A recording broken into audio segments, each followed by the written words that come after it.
Hello, everyone. Welcome. Thank you for joining us today. But today we're here to answer the question, are multivitamins bad? And really, are multivitamins for children bad?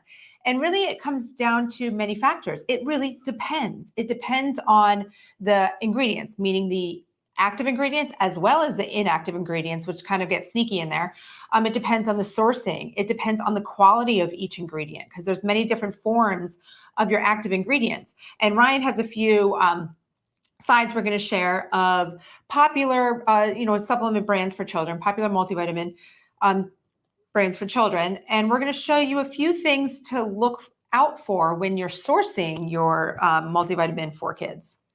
All right, guys. So look, let's throw up a little power. We're going to throw into the stage here a couple of brands. Lisa, you want to take a look at the Instagram and see if you can get that stream, because guys, like she said, we're just going live across multiple platforms at the same time, which is awesome. So there's some things about multivitamins. Most are bad. I just say flat out. And when they're bad, they're not worth taking. They could potentially do more harm than good.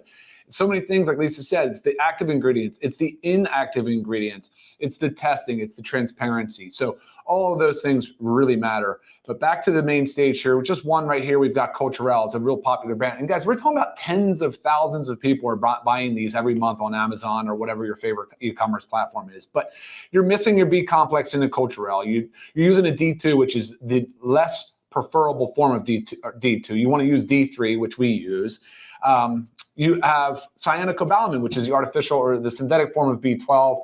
It is definitely less desirable than what we use, which is methylcobalamin. It only has 14 active ingredients, whereas the Live Good has 20. But just trying to highlight some of the things I would look out for, some things that I often see people ask about and say. So Amazon Basics only has 12 actives. They use the artificial form of vitamin E. They've got folic acid. Yes, I was going to slow down because I want you to hit on the methylated when you talk about cyanocobalamin and folic acid. I certainly will. Okay. So here you have folic acid and cyanocobalamin. They're both B vitamins, but in this case, they're both synthetic. They're less bioavailable, ultimately less desirable, and so it doesn't have the full B complex. And right here we were just talking about active ingredients, and then here's another one. This is actually by Bayer, so I guess Bayer owns Flintstones. Looks like that anyway. They don't even tell you the forms of your active ingredients: your A, your B, your Bs, the C, the D, the E. Not identified really. Likely they're using the cheapest forms, right? Yeah. And then when you kind of dig a little bit, you can find them, but they're just not very transparent. But the inactive ingredients, a very long list of inactive ingredients, many of which are very hard to pronounce, which is always a kind of a warning sign of. So carrageenan is one, right, that comes to mind, pops out. It's banned from the organic certifying bodies. You're not allowed to use carrageenan if you have an organic product. Right. I mean, it's known to cause inflammation in the body. It's known to cause gut issues. I mean, these are like studies that have shown this over and over again. And then you're taking it in so many products, but again, you're taking it in something that you're giving your children, thinking that you're giving it to him for, to be healthier. And you're actually causing more harm than good. So that's why when we say about are multivitamins good for children, sometimes it can be no, like the Flintstone ones, no, not good, right? That could cause more harm, especially putting some of those cheaper forms of the vitamins in can actually cause more harm than good. So it's really all about like reading labels, knowing your sources, knowing what company you're going with, knowing why, looking at the certificates of analysis, which of course, with our Live Good company, that's what we provide. We provide full transparency. We provide all the details, all the information you need.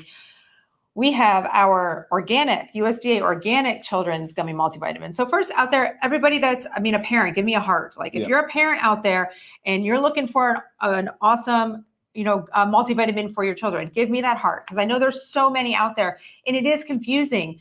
And the labels are confusing and the marketing is confusing. So it's really hard to know what you should be buying and why.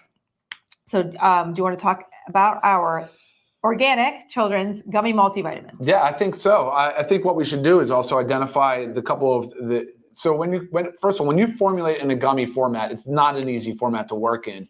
You can get by with some cheats, and we didn't do that here. So you'll notice there's about 20 active ingredients. It's a plant-based, it's USDA certified organic. It's not very large. It will dissolve. It tastes absolutely amazing. It smells good. It's a light citrus flavor.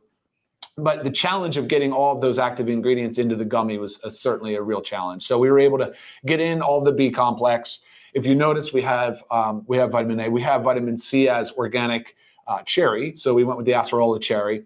We have the D as plant-based lichen, organic lichen, which is awesome. The natural form of E. One thing that sets us apart too, many people are not doing, is iron. We decided to go with some iron. And Lisa, I think you said you had something from the pediatric. So according to the American Academy of Pediatrics, most children do not get enough iron, calcium, and vitamin D, A, and B from their diets. So when you're looking to purchasing a multivitamin for your child, you need to make sure that it has these. And iron is one that is just commonly not in children's multivitamins. Yep, exactly. And then you have the methylated forms of B12, so methylcobalamin. You have the L-methyl tetrahydrofolate, which is your folate.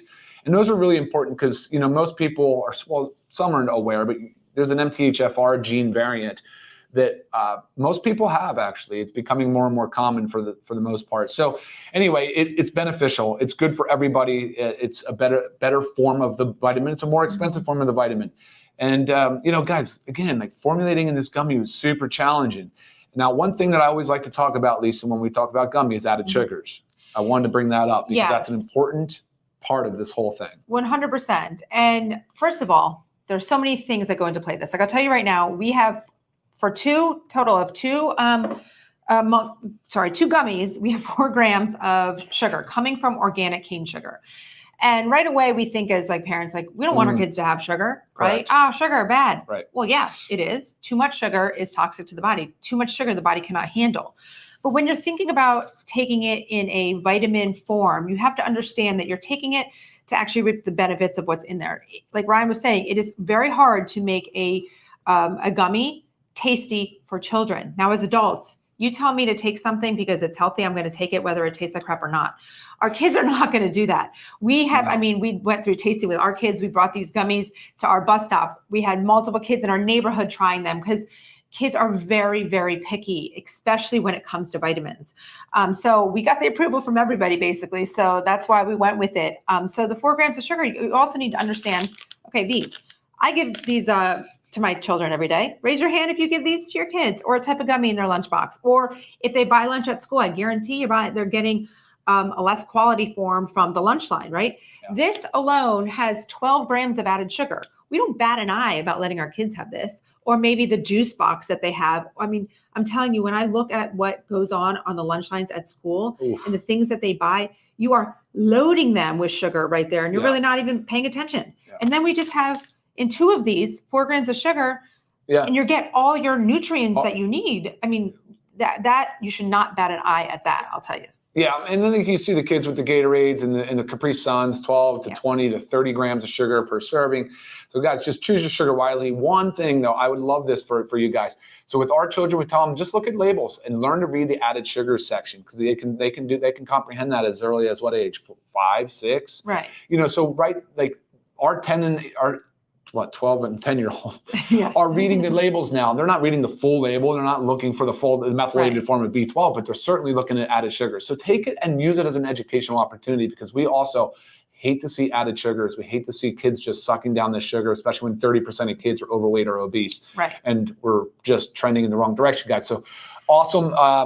I think awesome educational opportunity there. Yes, definitely. Love to see parents adopt that more. Would be great. There was a question on there, if you just want to answer real quick, about age. So it says in here 3+, and I've had this actually quite a bit. Can we show Serena the show? Sure. So the question here is this vitamin still good for under 2 years of age? I don't know if they can chew. I think it's more of a choking hazard. It's a choking hazard, right? I mean, that's the parent has to understand if they're chewing, if they're able to chew well. And these will dissolve in the mouth, but don't rely on it for that. They can still swallow and choke. So definitely be careful. Yeah. Make sure the child is able to chew and on their own. 100%. Guys, love all this feedback. Wow, so many comments coming in.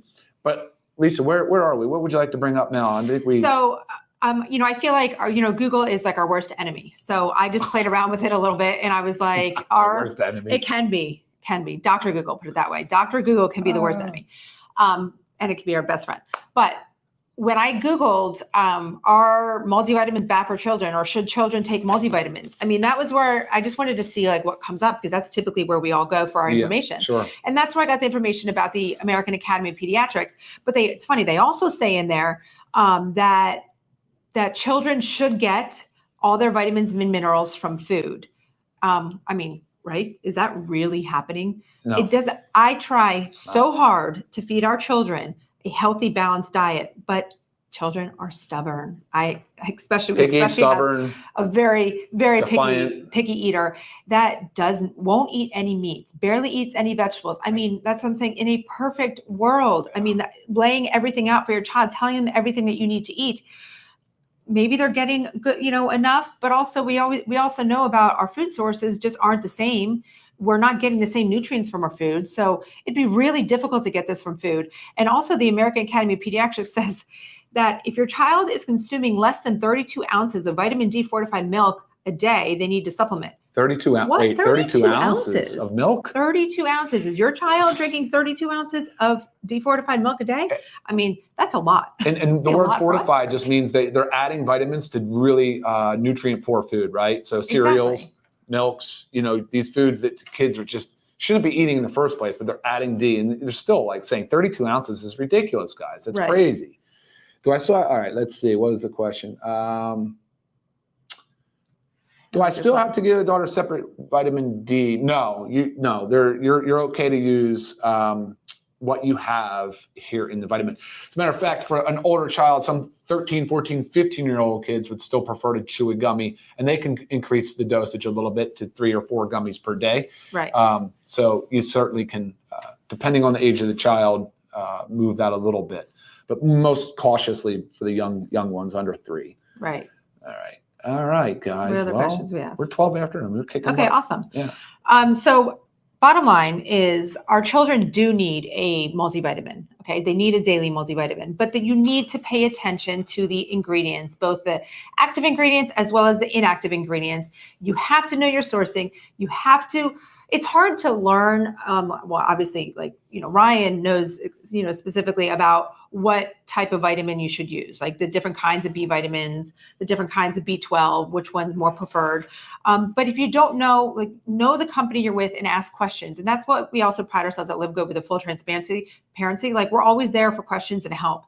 That way you can understand and learn why you're taking what you're taking and why you need it. Our gummy for children is $14.95 if you're a member and $19.95 if you're not. So that's a 30-day supply. 2 gummies, so 60. It's amazing 60 total. Considering the fact that we just highlighted those very cheap brands, cheap quality, cheap price, and everything, and yet the Live Good Children's USDA certified organic gummy is less expensive than them and far better quality. Yes. So awesome. Yeah, definitely. So amazingly awesome. And you can check it out on our website, livegood.com. You can learn more about the multivitamin, give it a shot, order for your child.